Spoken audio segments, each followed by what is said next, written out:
Allô? Allô, coach. Oui. Bonsoir, c'est pour poser question. Oui. Ok, coach. J'ai un problème qui me tourmente depuis mon enfance. Je ne sais pas quoi faire pour oublier ce qui s'est passé. Au fait, j'ai grandi sans mes parents. Mes parents étaient séparés. Donc, notre mère nous avait laissés dans sa famille maternelle. Tu parles en code, hein? Et ils nous ont vraiment maltraités. Tu parles en code, ma la chérie. D'accord. Qui n'ont pas été gentils avec nous. On n'avait pas droit à la parole. On était comme des enfants orphelins. On a fréquenté là-bas. On n'était pas né dans sa famille, dans ce pays-là. On est né dans un autre pays et puis on nous a amenés là-bas. Donc, quand j'étais au cours primaire, c'est comme ça que... Attends, j'ai bloqué ces excréments-là. Ils font copier-coller, ils mettent les mêmes commentaires à chaque fois. Je ne sais pas si c'est pour signaler live des gens. Attends, j'ai bloqué tous ceux-là. Donc, quand j'étais au cours primaire, arrivé au CM1, il y avait mon maître de classe, mon maître qui, je ne sais pas le mot si je dois utiliser. Non, parle en code, ma chérie. Il ne faut pas venir signaler mon live ici, s'il te plaît. Oui. Il m'a fait chose. Il a fait ce qu'on ne devait pas faire à un enfant, quoi, ce que les adultes font. C'est ce qui m'a fait. Ma chérie, s'il te plaît. Si tu veux parler, tu me suis tout le temps ou tu viens de me découvrir? Non, je vous suis, coach. Ok, si tu me suis tout le temps, tu connais les mots, les codes, non? Tu connais les mots qu'on code, non? Il m'avait gré en ce temps-là. J'avais peut-être 10 ans ou 11 ans comme ça. Et quand je suis arrivée à la maison, je voulais parler en famille et ils ne m'ont pas laissé parler parce qu'on n'avait pas droit à la parole. Même quand il y a des choses qui se passent, on avait raison, on ne pouvait pas parler. Et quand même notre mère vient nous voir, on n'avait pas droit de s'approcher de notre mère. On ne peut pas parler à notre mère. Donc, on a grandi comme ça et ce truc que mon maître m'avait fait là, c'est resté dans mon cœur. Jusqu'à j'ai grandi. Quand j'ai grandi maintenant, j'ai commencé à comprendre la vie, comment ça, normalement, ça devait se passer au fait.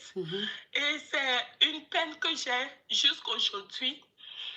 Et tellement j'en voulais à ma mère, mais je ne lui ai pas dit parce qu'elle a des problèmes de santé.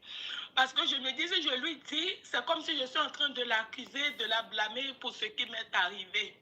Et ça peut aggraver sa santé. Donc, j'ai parlé une fois à ma grande soeur.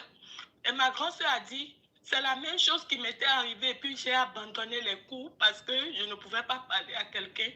Tu savais comment on était délaissés. On n'avait pas droit à la parole. On ne pouvait pas s'approcher de quelqu'un pour dire quoi que ce soit. Et ce qui me fait mal encore aujourd'hui est que j'étais dans une relation avec un monsieur là, avec mon ex. Et on était en train de grailler un jour. Et il touche ma poitrine. Et puis il dit, quand vous cherchez vite garçon là, c'est comme ça que votre poitrine est petite. Et il ne sait pas la douleur que moi j'avais vécue dans mon enfance. Ah ouais. Donc, coach, pardon, je ne sais pas comment oublier cette douleur d'enfance là. Je ne sais vraiment pas. C'est quelque chose qui me revient chaque fois et je motive ce monsieur à chaque fois. Je lui dis des paroles qui n'est pas bien. Je ne sais pas comment faire pour passer à autre chose de ce qui m'est arrivé. Je veux dire à toutes mères, ne laissez jamais vos enfants, peu importe ce que vous est arrivé dans votre foyer, ne laissez jamais vos enfants, votre famille.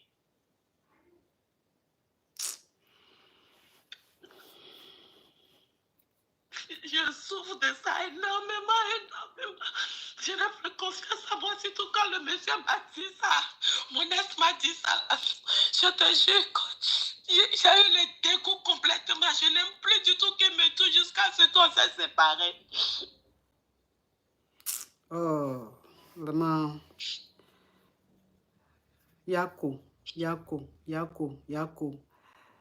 à toi. Et il faut que tu saches que tu as besoin d'être accompagné, tu as besoin d'être suivi par un professionnel. J'ai vraiment besoin parce que... Oui, pas un professionnel, ma chérie. Je n'arrive pas. Oui, oui, il faut que tu saches que parce que nous les Africains, on pense que aller voir un psy, ça veut dire qu'on est fou. Entends, non. Les psys là, eux là, c'est leur spécialité. Les psys là, eux, leur spécialité, c'est de t'emmener à rentrer dans ton enfance et faire sortir cette douleur là qui te hante pour que tu puisses vivre, tu puisses vraiment vivre, pour que tu puisses bien vivre et tout. Donc, c'est pour ça que les psys existent. Donc, quand c'est comme ça, il faut aller voir un psy, ma chérie. Tu as besoin d'être suivi par un psy et il va te libérer de cette douleur-là qui te hante, qui fait que tu n'arrives pas à être épanoui, tu vois. Si tu n'en parles pas, si tu ne te fais pas aider, tu ne vas pas voir un psy, un professionnel pour qu'il puisse te sortir de cette souffrance-là. C'est que toute ta vie, tu seras malheureuse. Oui. Tu vois. Moi, je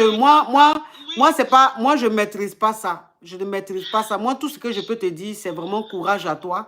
Je suis de tout cœur avec toi. Mais pour que tu sortes de cette souffrance-là, il faut qu'on te suive. Il faut qu'un spécialiste te suive. Et les spécialistes, on les appelle les psys. C'est des psys. Eux, c'est leur travail. Okay. Tu comprends? C'est leur travail. Donc, il faut que tu te fasses suivre par un psy. Tu as besoin d'être suivi par un psy. Tu as besoin d'aide.